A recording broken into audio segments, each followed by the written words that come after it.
some of the streams. Okay, let's do this. What'd you do? You have a video thing, don't you? Yep, we're starting. Hold on.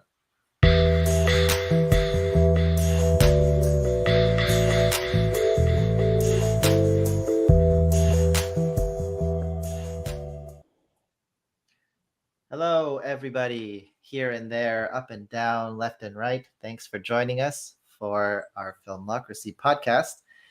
Today, we have a lot to cover and not so much time, so let's just jump straight into it. We've got John, again, CEO of iGEMS, and Justin Giddings, Film Festival Mastery, this and that, Film Mixer, all these other things. All the things. All the things. So I know this is Women's History Month, and we wanted to touch on that. We've got a lot of things we want to say, but John, I'll let you start since you had a few topics you wanted to kick it off with. Cool. Thanks, Paul. Howdy, Justin.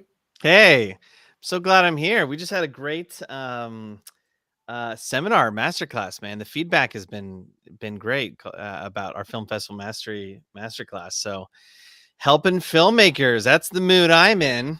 Yeah, it's been a fun day. It's been a fun day for sure, and happy to be here with you, Paul, and talk a little bit about it's Women's History Month, right? So why not talk about that a bit? I'm so happy you brought the soundboard back. I was missing that. Yeah, I love it too. I'm glad it's back. Oh, Justin. It's a great time to celebrate women and their impact on film and film festivals and all things movie and TV. But and Paul's going to talk in a bit about the amazing fellowship that he created at Filmocracy, because it just happens to be a number of cohorts in that category. But we're also talking about Oscars this month, right? The 27th, March 27th, and Jane Campion could find herself in the winner's circle with Power of the Dog. To be kind of cool, right? That'd be pretty amazing. Yep. And I guess I should have done more research on this. I'm just going to go out on a limb and say it, because I think it's only happened a few times that females have even been nominated for Best Director. But last year, Chloe Zhao for Nomadland won. So wouldn't that be cool? 2 years in a row. Yeah, that's what I want to see happening. Could happen. My mom is my hero, and I grew up in a household. I told you before we were getting on, I was like, I'll just talk about my childhood, and I didn't mean to, and then I realized it's exactly what I'm doing right now. But like when I got into the arts, I was so surprised at this discrepancy. I mean, my privilege is that I didn't have to ever think about it. And then when it was in front of my face and I was sort of confronted with the disparity. I mean, I went into conservatory for acting in 2002. So, 20 years ago, like it was still a situation that just felt so exclusive to anybody non-white male. Right. And it was always just really confusing to me because all of my idols and heroes in my life are I don't even like saying strong women, because it almost implies that somehow they need that moniker to have the authority to be in the space. It's like, no, just I had a lot of heroes that are women. And so to discover that, like I heard the other day, like literally the other day, somebody said there's like this stereotype that gets thrown around that like women aren't funny. I was like, women are funny? What the hell are you talking about? Have you met list billions of women that are freaking hilarious and like ran SNL during the funniest times and are the most paid entertainer? It's like, who comes up with this shit? So I'm just here to express a little bit of indignant outrage, actually, that these conversations have had to happen. And at the same time, I'm so glad, of course, that they are happening and that we're seeing more and more representation in the space, and women finally get the celebration that they are absolutely due. Because when you look at the statistical representation in the industry, statistical representation in awards, in no way is it actually reflective of the amount of contribution and talent and creative energy that comes from, I don't know, the other half of the population of the universe. Like, why are we cutting ourselves off from all these stories? I'm mad. I'm sorry. I got angry. I don't know where I'm going with this rant, but it feels very Alex Jonesy right now. Let's talk about the statistics, because I think since like 2016, 15-ish, there's been a big bump. But since that point, it seems to have stalled. So I've got some stats here. So women comprise 17% of directors working on the 250 top grossing films in 2021. That is down from 18% in 2020. But that is up from 16% before that. So we're kind of hovering around that range. And we also have some other stats here, like there's more women working as executive producers and producers, but still, that's only about 23%. And it still very much is this boys' club, it seems. And we have more recognition for their talent. We're finding, Oscar winners and that type of thing, but we just need more. Yeah, I think the more we celebrate, the more models that happen, right? Like last year's winner, and like the more that happens, the more we're going to see people view that as a viable thing. I mean, in other words, like as a career choice. Like if I was 10 years ago or 20 years ago, when I entered college, if I was a young female director, I'd be pretty damn discouraged knowing that not only am I competing against this incredibly challenging industry, but like for a tiny fraction of the slots would be really, really discouraging. And at least I feel like in the last few years, the narrative is changing, and hopefully the statistics are going to catch up to that narrative. But I've got a daughter who's incredibly freaking brilliant and smart and a performer and artistic and talented. And like, I'm so thankful that there are movies like Encanto, where it's like she can see little Penelope, little Penny Claire. And well, now I'm thinking about her and I lost my, so, growing up, like, I don't really let them watch like the Disney princess films, because it's like, Jasmine was 15 years old getting traded around by 3 dudes, her dad, Jafar, and Aladdin, with zero agency. And like, the big final moment is like, I guess I am the Sultan. You know what? You can marry whom you please. Like, so, even just in the media, let's talk about that, right? Even just in the media representation, we're seeing better and broader inclusion. There was a funny thing. I told you guys, I'm ready to talk today. I guess Encanto's merchandising kind of messed up because they made a bunch of like the pretty flower girl models, thinking everybody would want to play with the pretty flower girl models. But like the baller, thick with 2 C's sister, Luisa, who's the strong one,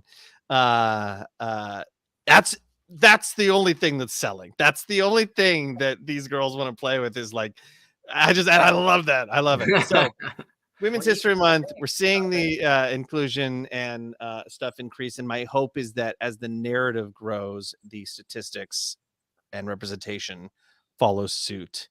Well, I'm going to go ahead, Paul. Then I'm going to share some movies with some female heroes that I think are worth knowing about. Well, I just wanted to say that the Luisa character almost got turned into not this big, bulky character. I heard that. Back in 2021, 2022, like, we're still having these conversations of like people making decisions that they don't really have anything other than their own personal opinion on, that people want. Yep. So, yep. Yeah. But I think that, we have seen, even though it's not even, we have seen growth in our space in the industry. And I know Don Hudson ran the Academy for 10 plus years. And Tabitha's now running Sundance, and we've had, ladies running studios. And, I think we've seen a shift. It's just, we got to keep going. And there's interesting stats published in the Wrap. They were talking about after 2 years of growth, by women in the Academy, that they only represented 28% of this year's nominations. I think it was 65 out of 229 individual nominees from the crop was, just over 28%. So it's even a little less than last year, but it's still interesting. And we talk about, what we do, what Justin and I do a lot of is kind of advising filmmakers on their festival strategies. And there are a lot of really strong women themed film festivals out there. I know kind of near the top, you've got Bentonville, which is of course started by Gina Davis, and she's got her whole, impact around women. But there's tons of them. There's some in Berlin Feminist Film Week, Black Women Film Network, Black Women Cinema Week. I mean, there's tons. But Paul, I would love it. I'll jump into some movies later, but I would love it if you could share a little bit more about the fellowship, because there happens to be a pretty nice female theme there. Yeah, what we found from hosting all these film festivals is that most of them are very underfunded and understaffed and undersupported. So we started the fellowship, which focuses on a specific group of type of festivals. And for this one, we decided to do female-centric film festivals. So we got 9 from all around the world. We have African Women Mobile International Film Festival. We have Melbourne Women in Film Festival. We have Women's Voices Now. We have Topaz Film Festival in Dallas. So really trying to help them grow, because a lot of film festivals, in fact, come from people who don't necessarily have the background or credentials to do that sort of thing, but they just want to support a specific group of people. So they have the passion, but they don't have the tools. And so by giving them financial resources, education, they're really able to elevate their programs. And the bigger that they get, the more attention they can bring to the female filmmakers that they program for their festivals. And overall, it's just, we're really enjoying this. This is the first one that we've done, and the feedback has been incredible. And so I hope that trickles down from improving their events to helping the female filmmakers themselves, and I'm sure it will. Isn't one of the festivals in the fellowship cohort? Is it Women's Voices Now that's taking place now? Yeah, they're available on Filmocracy for this whole month, and then they have some virtual programming like Q&A panel type stuff on the 24th, I believe. So people can find out more information at filmocracy.com, and there's links in there that they can share more about that. There's also a Women in Film panel at the Santa Barbara Film Festival that takes place this weekend. Actually starts this week, so you should check that out. And I thought it might be fun, for a lot of us that are film aficionados that have been, in this game a while. We know about the Norma Rays and The Color Purple. But of course, Erin Brockovich was a huge hit. iGEMS is going to do a celebrating Women's History Month collection. We're going to have 22 films for 2022. Just a few standouts: The Farewell, Lady Bird, Juno. And then for a real blast of past, you can see All About Eve. Ooh. I know you've seen that one, Justin. Well, I mean, I know all about it. Hey-o! Couldn't help it, could you? Thank you. That one really hit with the audience. Yeah, no, I really that really landed. Really, everybody loved that one. There's a couple movies too that I just heard about. One's launching tomorrow called Fresh, and female lead. Bad Dating Experience. I'm going to leave it there. And then not really a film, but I just so love this show. Better Things is back this week. Have you guys seen that? No, I haven't seen it. Oh my god! What's it on? It's not even on my radar. It's on Hulu. Pamela Alden. I can't remember if it's a third season or fourth season, maybe even be the fifth season. But so funny. This single mom who was an actor trying to raise 3 kids, and it's just very real. It's just very raw. 98% on Rotten Tomatoes. There you go. Oh, she's not so doing good. bad. She's so good. Oh, cool. Yeah, I'll put this on my I would say watch Pen 15. Pen 15. That's good too. That's good too. Have you seen Pen 15? Absolutely. I picked it. No. You will love it. You definitely need to watch it. It's like 30-year-old women playing eighth graders. Yeah. Yes, please. Wait, what is this called? Pen 15. PEN. Oh, that's the one that looks like penis written out, but it's not. That's what I completely thought that was PEN, and then the 1 and the 5. Yeah, because that's what we used to write in like middle school. Right. Like exactly. Inside 90s kid jokes in there. It's hilarious. Okay, I'm sold. So and you could see it on Hulu, Justin, or iTunes. I've got a Hulu subscription. I even pay for the no ads one. I like never watch anything on there. I don't really know what I'm doing. So start setting the recordings is the trick. And you can, if you have the right account, you can watch it later. Oh my, that's the trick. Yeah, because we don't have time to watch things when they air, but yeah, you can stream it whenever you want. Okay, well, they're on my little list now. There you go. Watch. I'm excited. Well, this has been very educational for me as a podcast. We're here for you, Justin. We're here for you. The entire episode is really just like, Justin, here's some great recommendations of some stuff you should watch. And I'm just like, ooh, okay. Just take notes for the next 10 minutes. So here's another shameless plug for Filmocracy and a movie that we're supporting. So Breaking Bread was a movie that Justin and I have talked a lot about in Film Festival Mastery, because this is a movie that played the festival circuit and did really, really well. Played over 75 festivals, won a bunch of awards, earned screening fees, got a distribution deal. It's in theaters now.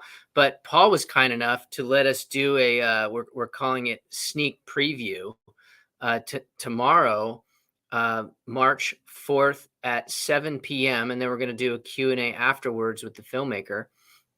And it's going to be really fun. And it's kind of an exclusive thing, but we're kind of testing the waters, because we think that it's an opportunity to show some of these terrific films before they go wide.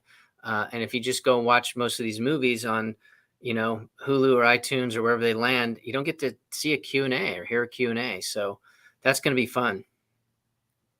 Right, Paul? Yeah, I think giving it its own attention is important. Like once something goes onto a platform and then it's just like in the mass, it doesn't get the proper attention it needs sometimes. And a film like this, especially with everything that's going on geopolitically, this is just like really on point with how we should be treating each other a bit better. Yeah. It's a social impact movie for sure, but it's also a feel good movie, and made by a female filmmaker. Bringing it all back around. I'm detecting a theme here. Should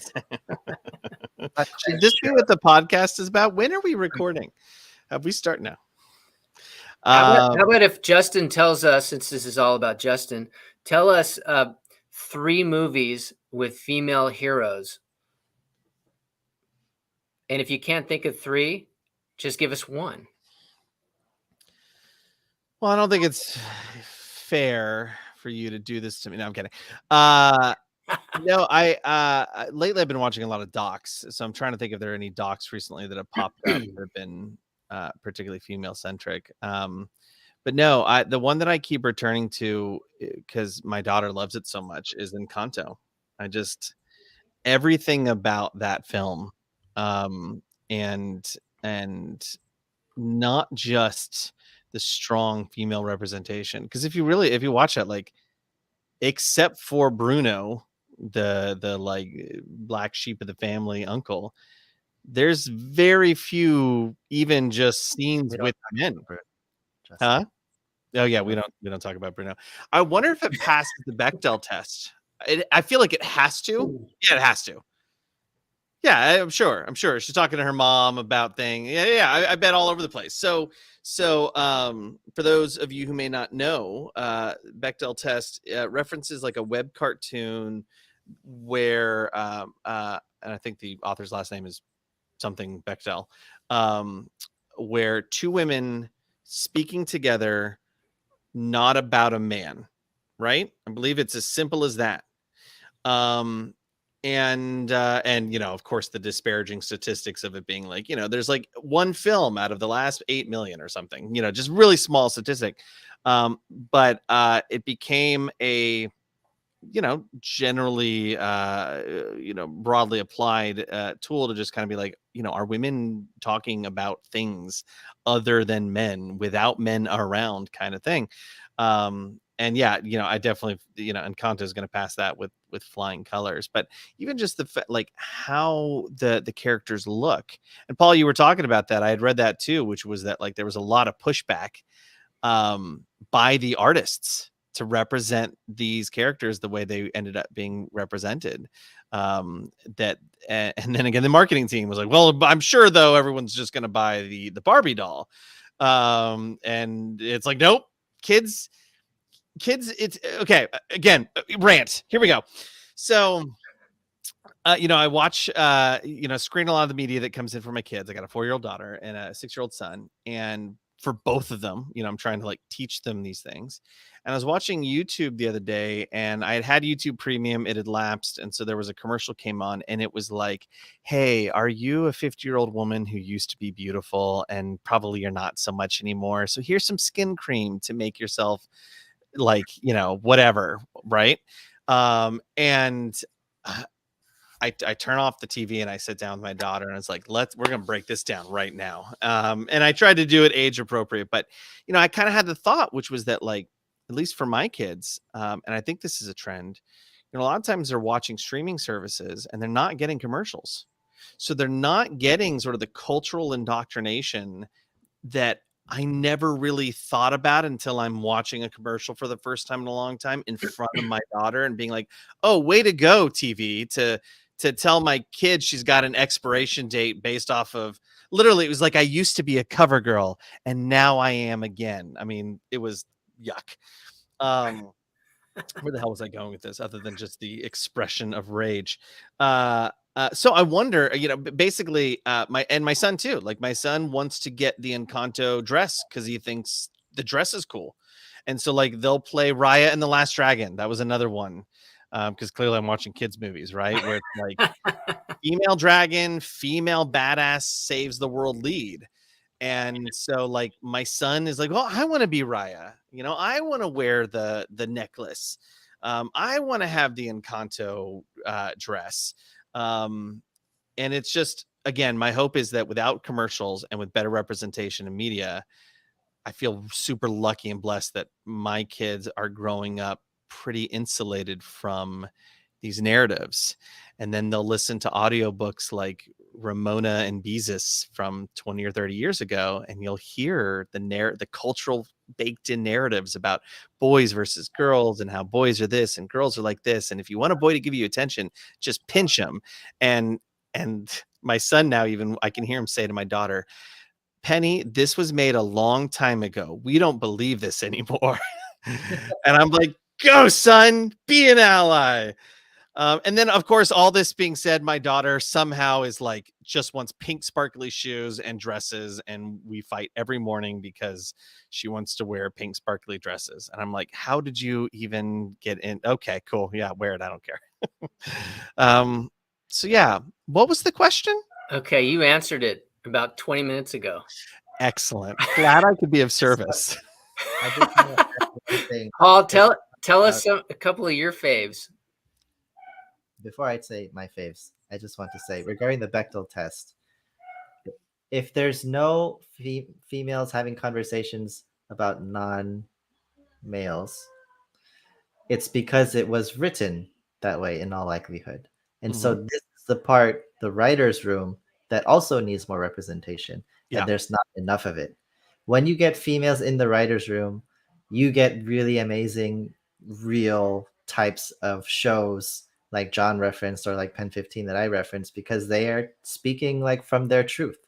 But there's only 17% of writers are women right now. So then that means you have 50% of main characters, 52% of main characters are women. So that means 83% of writers are writing all these roles for women. The men are writing roles for women constantly. Wow. And so that's why you get some cringeworthy things sometimes, or you just have them not talk about anything that they would normally talk about themselves. And that's why, projects like Encanto are so amazing, because they really, hit the nail on the head in terms of giving representation. Yeah, and Amy Poehler just did Lucy and Desi. Ooh. Documentary that's coming out today, and obviously Being Ricardo's is getting some attention with Nicole Kidman. So there's some more women rocking it there. I want to hear a couple of your picks though, Paul. Like movies with strong female leads. I'm gonna do it slightly different, and I'm gonna pick a stand-up.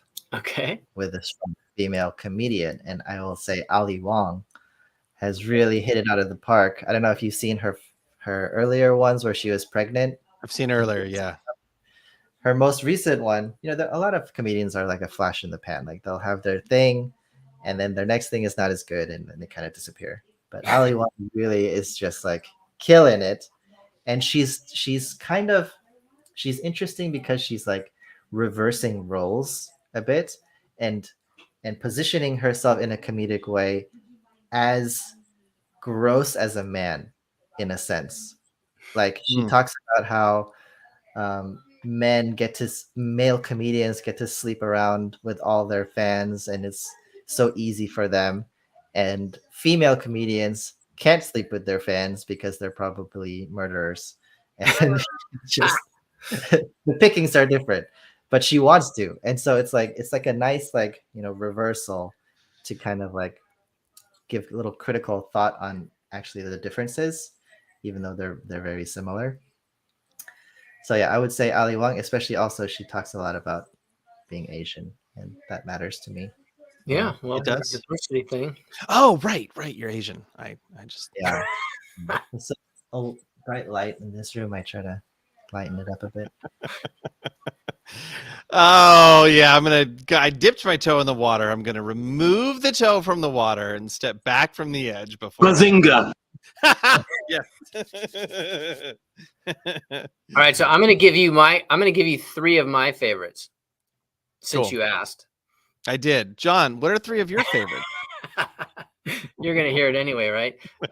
So I'm gonna kind of start with way back, because I'm a huge fan of All About Eve. I think that's just an amazing movie, and the performances are outstanding.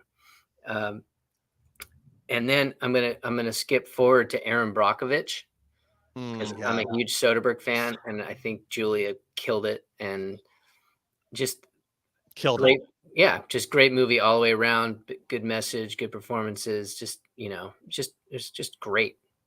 And then just more on the indie side, I really like Juno.